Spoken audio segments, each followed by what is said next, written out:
This is not only the story of a sea that opened, it is the story of a people who learned that freedom often begins in the dark, when the door is still closed and the future is still unnamed.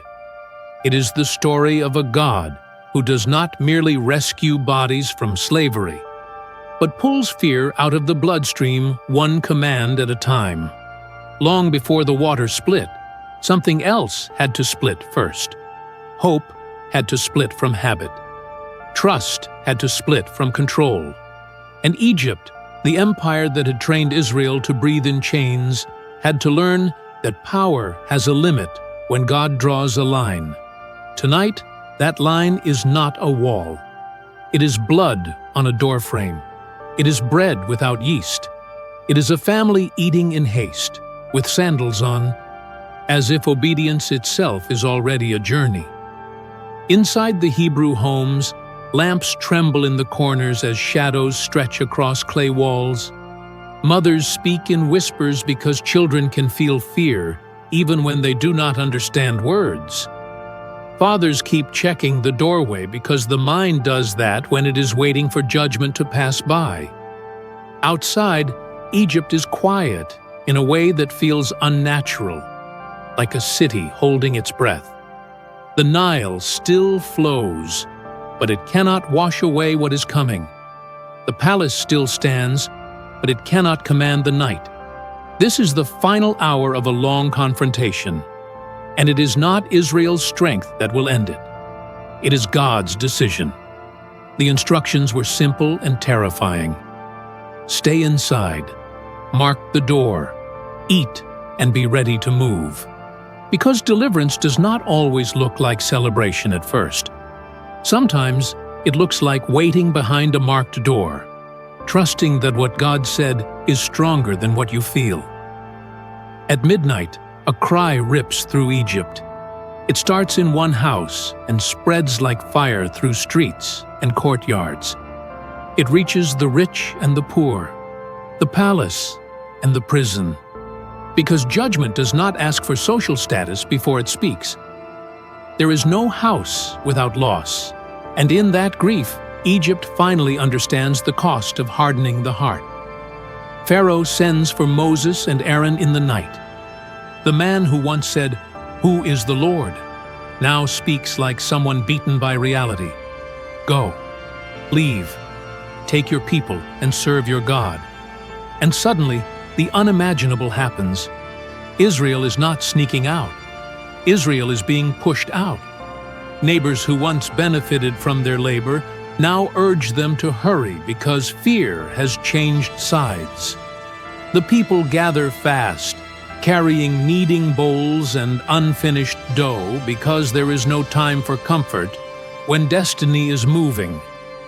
A crowd forms that is bigger than any one family, bigger than any one tribe, a people becoming a nation mid-stride.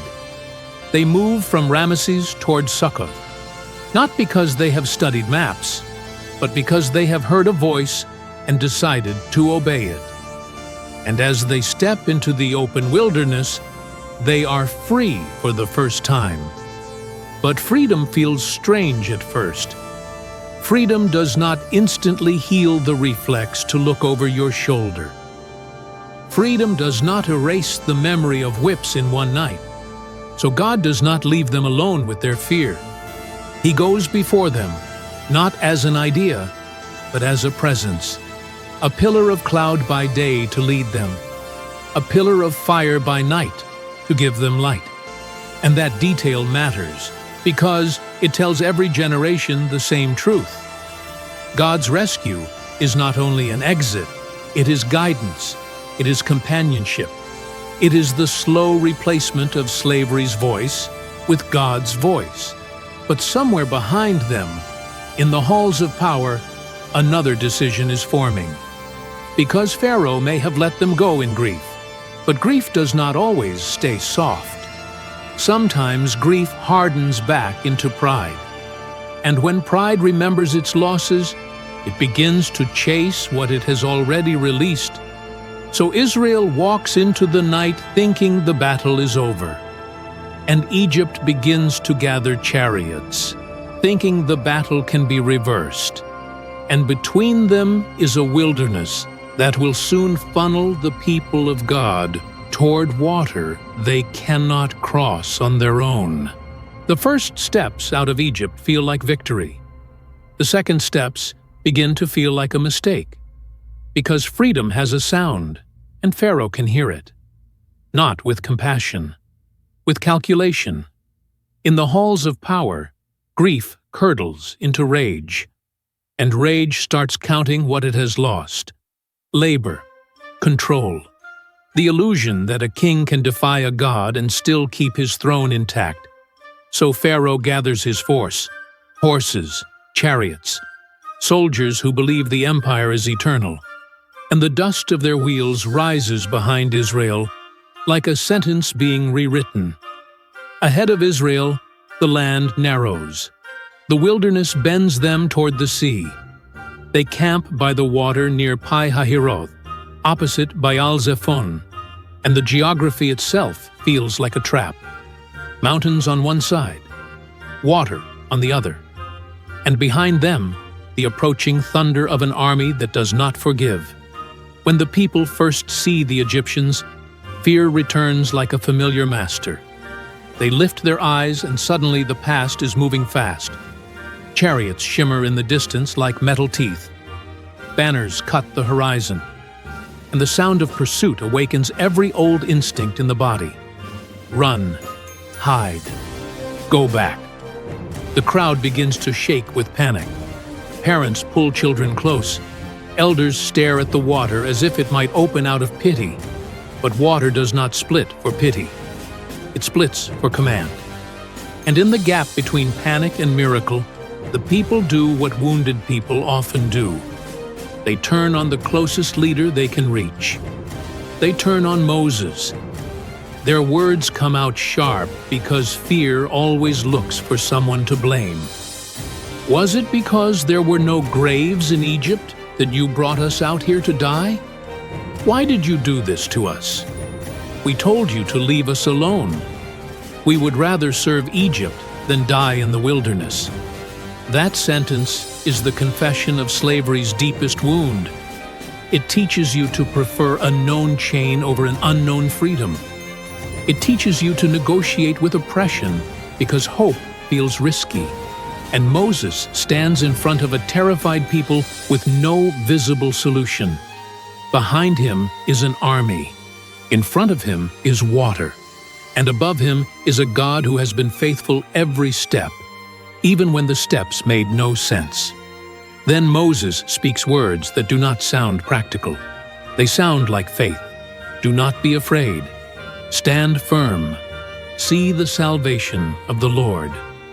The Egyptians you see today, you will never see again. The Lord will fight for you, and you shall hold your peace. But the people can still hear the chariots, and fear is loud. So God does something before he parts the sea. He parts the distance between Israel and Egypt. The pillar that led them moves. It shifts from in front of them to behind them, and it becomes a barrier. To Israel, it is light in the night. To Egypt, it is darkness. The same presence that guides can also guard. The same God who calls you forward can also block what is chasing you. All night long the camps remain separated. The sea is still closed. The danger is still real. But the night is no longer helpless, because God has placed himself between the people and their pursuers. And in that long, tense darkness, another kind of battle is happening. Not with swords, with trust. Because the hardest moment is often the moment before the miracle. The moment when the problem is still there, and the promise is still true, and nothing looks changed yet. And that is where the story turns. Because God is about to do with water what he has been doing with hearts all along. He is about to make a way where there was no way. He is about to command the sea, not as a metaphor, but as a path.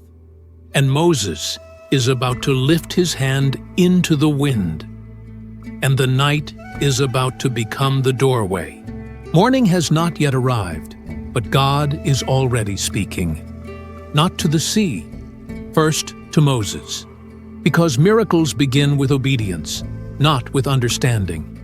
The Lord says to Moses, "Why do you cry out to me? Tell the people of Israel to go forward. Lift up your staff, stretch out your hand over the sea, and divide it." The command sounds impossible. The water does not move on its own. The enemy is still behind the cloud. But the instruction is clear. Move forward into what has not yet opened. Moses obeys.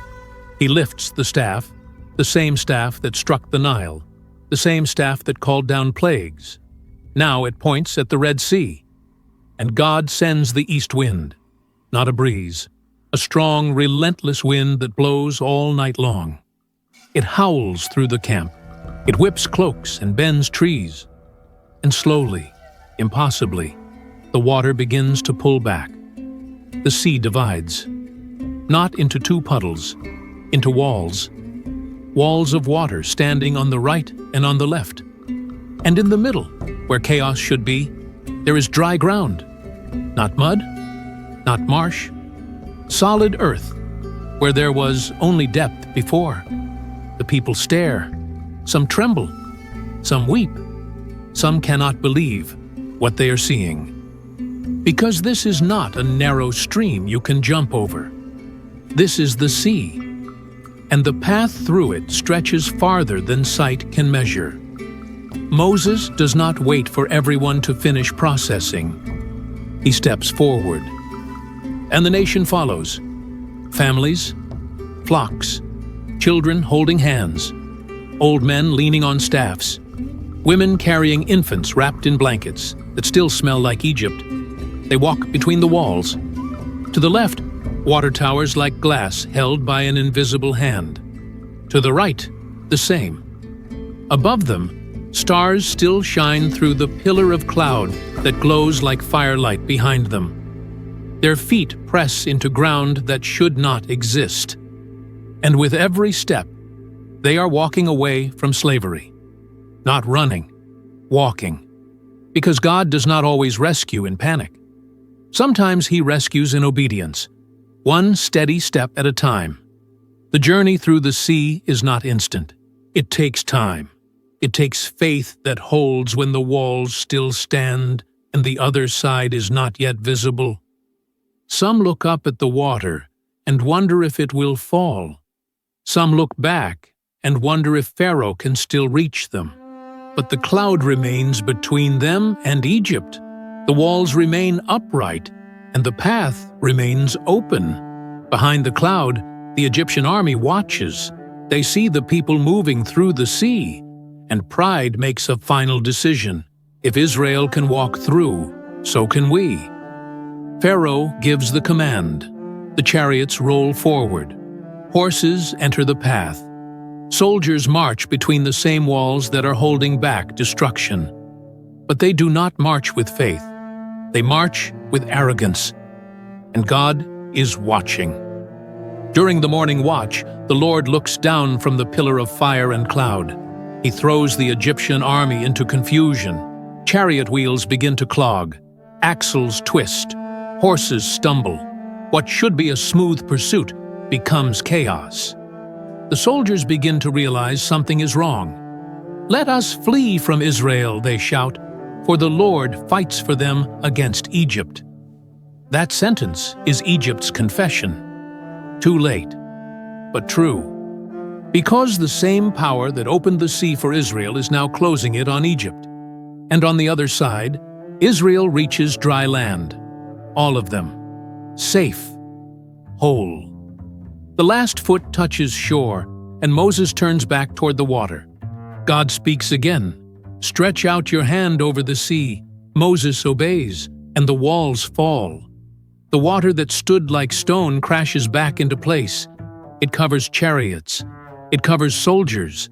It covers the pride of an empire that thought it could defy the God of heaven and win. The sea returns to its normal course. And when the sun rises, the shore is littered with the wreckage of Egypt's power. Israel stands on the far side and sees the bodies of their former masters washed up on the sand. They do not have to fight. They do not have to prove their strength. They only had to walk through the opening God made, and the same water that saved them swallowed their enemy. That day, Israel feared the Lord. They believed in the Lord and in his servant Moses. And for the first time since leaving Egypt, they are not running. They are free. The sea is behind them now. The shore is quiet except for the wind and the retreating sound of waves returning to their place. Israel stands alive on the far side, and survival itself feels like a new language. For the first time, they can look back without seeing a master standing over them. For the first time, they can breathe without permission. And when fear loosens its grip, something else rises. Worship rises. Not polished worship, not rehearsed worship. The kind of worship that erupts when a person realizes they should not be alive, but they are. Moses lifts his voice, and the people answer him. They sing to the Lord, because he has triumphed gloriously. Horse and rider he has thrown into the sea. The Lord is their strength and their defense. He has become their salvation. This is not poetry for entertainment. This is memory being carved into music. Because if Israel does not remember what God has done, the wilderness will teach them a different story. A story where thirst feels louder than deliverance. A story where hunger feels more real than promise. So God gives them a song, so faith has something to hold when feelings change. Miriam, the prophetess, takes a tambourine in her hand, and the women follow her with tambourines and dancing. Miriam answers the people with the same refrain, the same declaration. Sing to the Lord, for he has triumphed gloriously. It is celebration in the dust. It is joy with sand still clinging to their feet. It is a nation learning that redemption is not only escape, it is identity.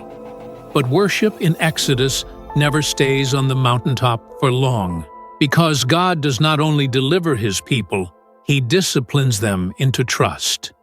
So the story moves forward into the wilderness of Shur. 3 days pass, 3 days with no water, and suddenly the song feels far away. This is the part of the journey nobody puts in the highlight reel. The days after the miracle, the days when there is no visible pillar of victory, only the ache of ordinary need. Mouths dry, children cry, skin burns under the sun. People start scanning the horizon not for enemies, but for anything that looks like relief. Then water appears, a pool, a shimmer, an oasis that pulls the crowd forward like hope. They rush to it, kneel down, cup their hands, bring it to their mouths, and then they spit it out. The water is bitter. The place is called Mara, because bitterness becomes its identity. And in one moment, the people reveal what is still inside them. They grumble, not quietly, not carefully. They grumble against Moses and say, "What shall we drink?" The question is practical, but the tone is spiritual. Because beneath the thirst is an accusation. Did God bring us out here to fail?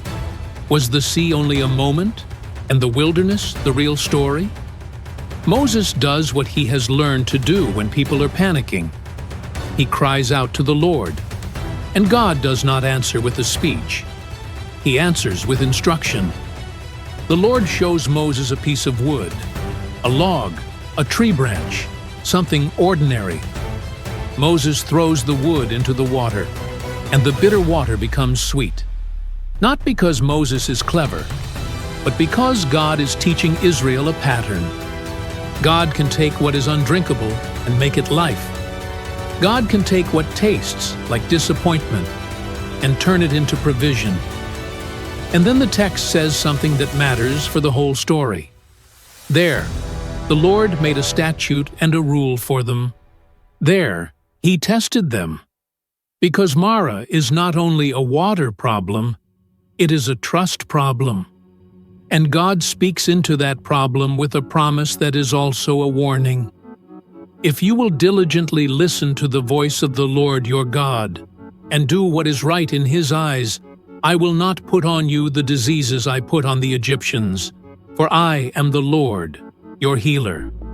That name matters, healer, because Israel's deepest sickness is not thirst. It is slavery still echoing in the soul.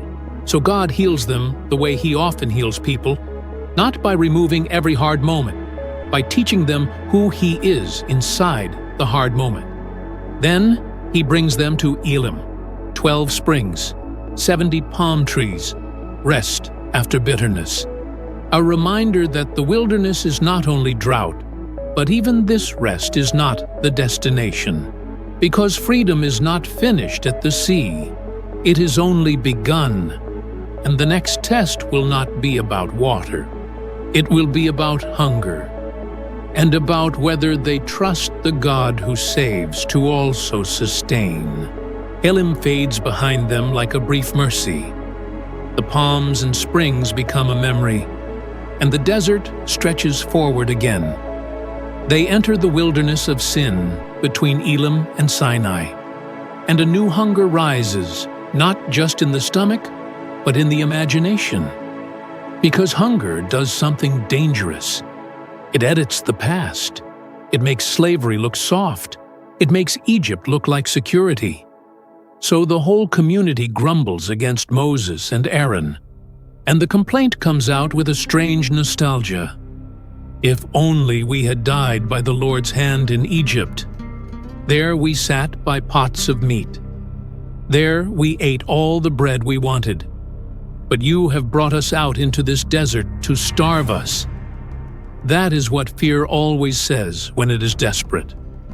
It says the old prison was better than the new path. It says God's rescue was a setup. It says the miracle behind you cannot handle the need in front of you. But God does not answer their grumbling with abandonment. He answers with provision, and He answers with a test. The Lord says to Moses, I will rain down bread from heaven for you. The people will go out each day and gather enough for that day. And in this way I will test them, to see whether they will follow my instructions. That detail matters, because the goal is not only to fill stomachs, the goal is to form trust. Egypt trained them to hoard, because tomorrow was controlled by masters. God will train them to receive, because tomorrow is held by Him. That evening, quail come and cover the camp. Meat falls into their hands like an answer to a complaint. And in the morning, there is dew around the camp. When the dew lifts, thin flakes appear on the ground like frost. The people stare at it, confused. They say to one another, What is it? They do not know what it is. And Moses says, It is the bread the Lord has given you to eat. The instruction is simple. Gather what you need. An omer per person. No more, no less. And something quietly miraculous happens. Some gather much, some gather little. But when it is measured, no one has too much, and no one has too little. Everyone has gathered just as much as they needed. This is not only food. It is a picture of a different kingdom. A kingdom where provision is not won by the strongest, but shared under the hand of God. But the real test comes after breakfast. Moses tells them, Do not keep any of it until morning, because daily bread is meant to teach daily dependence. Yet some cannot resist. They save it, they hide it, they keep a little security for themselves. And by morning, it is full of maggots and smells. The bread they tried to control becomes a burden. because hoarded grace always rots. The next days repeat the lesson. Gather in the morning, eat in the day, trust at night. And then comes the surprise of the sixth day. They gathered twice as much. The leaders reported to Moses, because even provision can feel confusing when you are learning a new rhythm. And Moses explains the gift inside the pattern. Tomorrow is a day of Sabbath rest, a holy Sabbath to the Lord. So prepare today what you need for tomorrow. Because God is not only teaching them to work and gather, He is teaching them to rest without fear. On the seventh day, some still go out to gather. They find nothing. Not because God is cruel, because God is consistent. He is building a people who can stop striving and still believe they will be held. And under all of it is a deeper confrontation.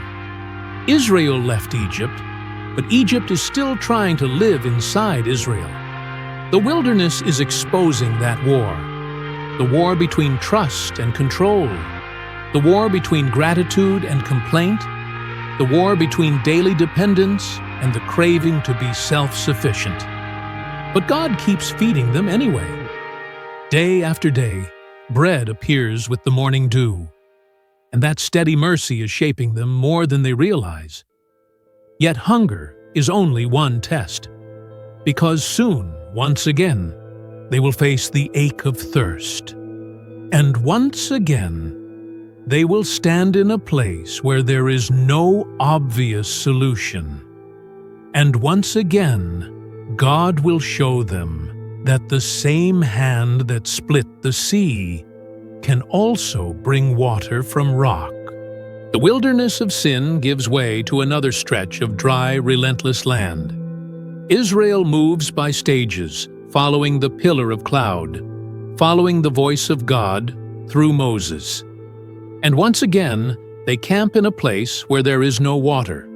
The place is called Rephidim, and thirst returns. But this time, it comes with something sharper than complaint. It comes with confrontation. The people quarrel with Moses. They say, "Give us water to drink," not as a request, as a demand. Moses answers them, "Why do you quarrel with me?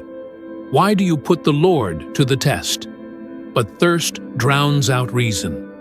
The people are past listening. They say, "Why did you bring us up out of Egypt to kill us and our children and livestock with thirst?" The same accusation, the same pattern. Memory of deliverance fades the moment discomfort arrives. And this time, the crowd grows so hostile that Moses cries out to the Lord in desperation. "What am I to do with these people? They are almost ready to stone me." That sentence reveals something real. Leadership in the wilderness is not comfortable. Moses is not leading people who trust him. He is leading people who blame him every time the road gets hard. But God does not rebuke Moses. He instructs him. Go out in front of the people. Take with you some of the elders of Israel. Take in your hand the staff with which you struck the Nile, and go. Then God gives the impossible direction. "I will stand there before you by the rock at Horeb. Strike the rock, and water will come out of it for the people to drink. Water from a rock, not from a spring, not from a well, from stone." Moses does what he is told. In full view of the elders, he strikes the rock, and water pours out, not a trickle. Enough for a nation, enough for children, enough for livestock, enough to prove once again that God can make a way when there is no way. Moses calls the place Massah and Meribah, testing and quarreling, because the thirst was real, but the question underneath was deeper. Is the Lord among us or not? That is what they asked, out loud, with bitterness. And God answered not with words, but with water.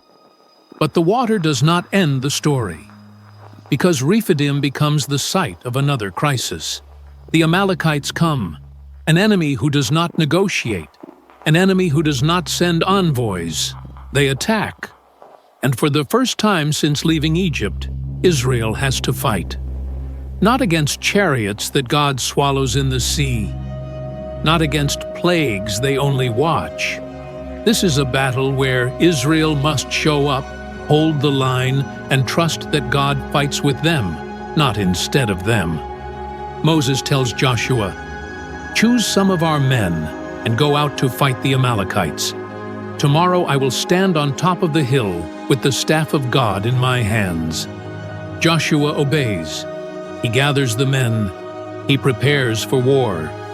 And the next day, while Joshua and the soldiers engage the enemy on the battlefield, Moses climbs the hill. Aaron and Hur go with him. Moses raises the staff over the battle, and something extraordinary happens. As long as Moses holds up his hands, Israel prevails. But when his hands grow tired and drop, Amalek prevails. This is not magic. This is intercession. This is a picture of leadership carrying the weight of battle in a posture of dependence. Moses' hands grow heavy. They begin to fall, and the tide of war begins to shift. But Aaron and Hur see what is happening. They take a stone and put it under Moses. They stand on either side of him and hold up his hands, one on one side, one on the other. His hands remain steady until sunset, and Joshua defeats Amalek with the sword.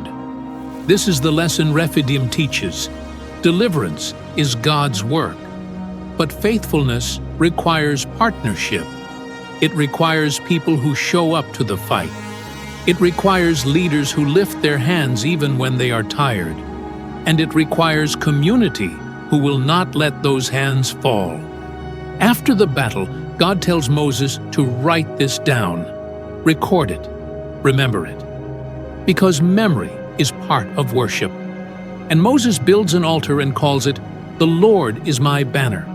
Not "my strength won," not "we were clever," but the Lord is the one who leads the fight. Israel drinks from the rock. Israel wins the battle. But neither of these things happen because Israel has finally figured out how to be strong. They happen because God remains faithful, even when His people are fragile. And the journey continues toward a mountain, toward a voice, toward a covenant that will define them forever. After Rephidim, the journey slows for a moment, not because the wilderness becomes easy, but because God begins to shape Israel into something more than a rescued crowd. He begins to shape them into a governed people. News travels. It reaches Midian. And Jethro, Moses' father-in-law, hears what the Lord has done for Israel. He hears that God brought them out of Egypt. He hears that Pharaoh's power was broken. He hears that the sea became a road. So Jethro comes to Moses in the wilderness, bringing Moses' wife and sons. There is tenderness in that reunion. There is relief. Because even prophets need family. Even leaders need a moment where they are not only a voice for a nation, but a man with a home. Moses tells Jethro everything the Lord had done to Pharaoh and the Egyptians for Israel's sake. He tells him about the hardships they met along the way. He tells him how the Lord delivered them, and Jethro rejoices. He blesses the Lord and confesses that the Lord is greater than all gods. Then they worship together. But the next day, Jethro sees something that alarms him. Moses sits to judge the people, and the people stand around Moses from morning until evening. One line of disputes, one line of questions, one line of pain, and Moses, alone, is trying to carry it all. Jethro asks the question that love sometimes has to ask. What you are doing is not good. You and these people who come to you will only wear yourselves out. The work is too heavy for you. You cannot handle it alone. That is wisdom, not spiritual laziness. Wisdom that knows God's people were never meant to be carried by one exhausted back. Jethro gives Moses a plan. Teach the people God's decrees and instructions. Show them the way they are to live. But appoint capable men as leaders over thousands, hundreds, fifties, and tens. Men who fear God. Men who are trustworthy. Men who hate dishonest gain. Let them judge the common cases. Let Moses handle the difficult cases. And Jethro tells him the outcome if he will obey. It will be easier for you. They will share the burden with you, and all these people will go home satisfied. Moses listens. That matters, because humility is not only admitting weakness to God, it is admitting weakness to wise counsel. So Moses chooses capable men and makes them heads over the people. And the chaos begins to turn into order, because freedom without structure becomes another kind of slavery. Slavery to constant crisis. Slavery to burnout. Slavery to the strongest voice in the camp. God is preparing Israel to live, not only to escape. Then the journey moves toward a mountain. In the 3rd month after leaving Egypt, they come to the wilderness of Sinai. They camp in front of the mountain, and something shifts in the atmosphere. Because the Exodus is not only about leaving Pharaoh, it is about meeting God.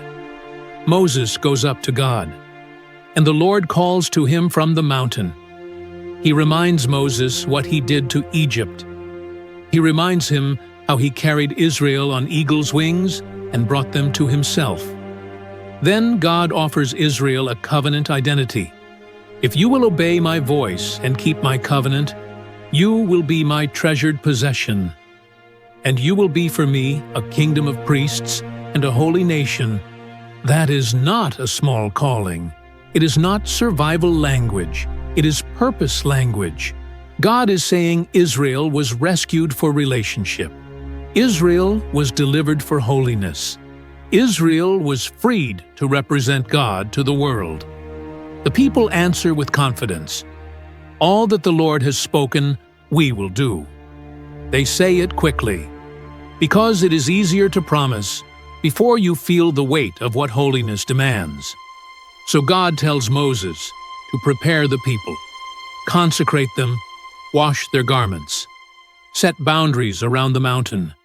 Because God is not a casual idea, He is holy, and holiness is not safe. On the 3rd day, the mountain becomes a theater of glory. There is thunder and lightning. A thick cloud covers Sinai. A trumpet blast sounds very loud. Everyone in the camp trembles. Smoke rises from the mountain like smoke from a furnace. The whole mountain shakes violently. The trumpet grows louder and louder.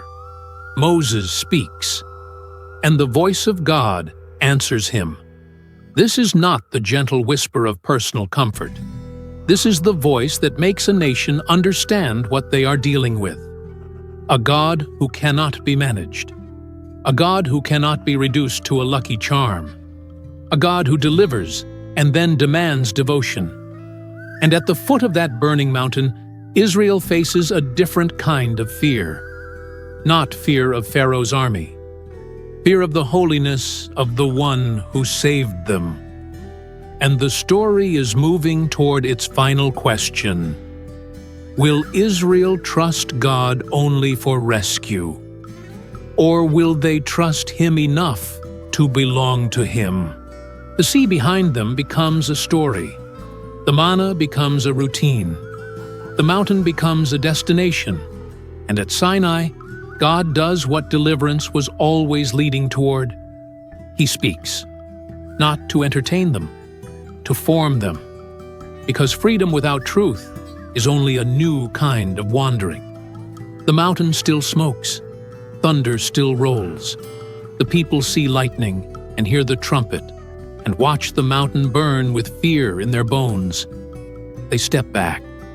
They beg Moses to speak in God's place. You speak to us, and we will listen, they say.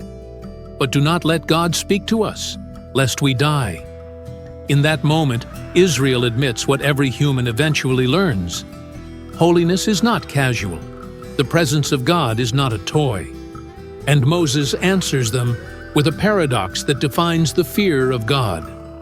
Do not be afraid, for God has come to test you, so that the fear of Him may be before you, that you may not sin. There is a fear that drives you away, and there is a fear that keeps you close, because it keeps you awake to what matters. Then Moses draws near to the thick darkness where God is. He becomes the mediator they asked for, because a holy God and a fragile people need a bridge. But this is where the story reveals its hardest truth. Israel can watch a sea split. Israel can eat bread from heaven. Israel can stand at a shaking mountain. And still, Israel can forget, because the human heart does not only crave miracles, it craves control. And control always wants something visible to hold. Moses goes up the mountain. He has gone longer than the people can tolerate. Days stretch, silence grows, and the crowd begins to panic in a way that looks familiar. Not fear of Pharaoh, fear of waiting, fear that the mediator might not return. So they gather around Aaron, and they say words that should not be possible after the Red Sea. Come, make us gods who will go before us. As for this Moses who brought us up out of Egypt, we do not know what has become of him. That sentence reveals how quickly people misplace glory. Moses, who brought us up. Not the Lord who split the sea. Not the Lord who fed them. They want a God they can manage, a God they can carry, a God that will not ask them to trust what they cannot see. Aaron tells them to bring their gold earrings, gold taken from Egypt, gold that was meant to mark a new beginning. They hand it over. And Aaron fashions a calf, a familiar shape from a familiar culture. Because when fear rises, people often return to the images they learned in captivity. Then they speak the most terrifying line of the chapter. These are your gods, Israel, who brought you up out of Egypt. They rewrite deliverance in front of the deliverer. They take the credit of God and assign it to an object they can control. They build an altar. They proclaim a festival. And they worship what cannot hear them. This is not just idolatry. It is spiritual regression. It is Egypt returning, not as an army, but as an idea. Up on the mountain, God tells Moses what is happening below, and Moses comes down carrying the tablets of the covenant. But when he sees the calf and the dancing, he throws the tablets from his hands and breaks them. The breaking is not random anger. It is a sign that the covenant has been shattered by the people who promised they would obey. Moses confronts Aaron. Aaron stammers and blames the people. He even speaks as if sin is an accident, as if the calf simply appeared. But sin does not appear. It is forged. It is chosen. It is what happens when people prefer control over covenant. And yet, the story does not end in destruction. Because the Exodus is not only the story of a God who judges Egypt, it is the story of a God who refuses to abandon his people even when they are unfaithful. Moses pleads, he intercedes, and later, God reveals his own name in a way that becomes the heartbeat of Scripture. The Lord, a God merciful and gracious, slow to anger, and abounding in steadfast love and faithfulness. Keeping steadfast love for thousands, forgiving iniquity and transgression and sin. That does not mean God ignores sin. It means mercy is not fragile. It means God's faithfulness is not based on Israel's perfection. It means covenant love keeps pursuing even when people wander. And that is the final mirror of the Red Sea story. The greatest slavery is not always an empire outside you. Sometimes it is the need to control what only God can hold. The sea can open in front of you. Bread can fall around you. A mountain can shake beside you. And the heart can still build calves if it cannot endure waiting. So the invitation of Exodus is not only to leave Egypt. It is to learn how to live with God on the other side of deliverance. It is to become a people who do not trade the invisible presence for visible substitutes. It is to remember, to obey, to keep walking, and when failure happens, to run not to idols, but to the God who is merciful and gracious. Because the same God who made a path through the sea can still make a path through your worst collapse. And the story of Exodus still whispers the same command to every generation. Go forward.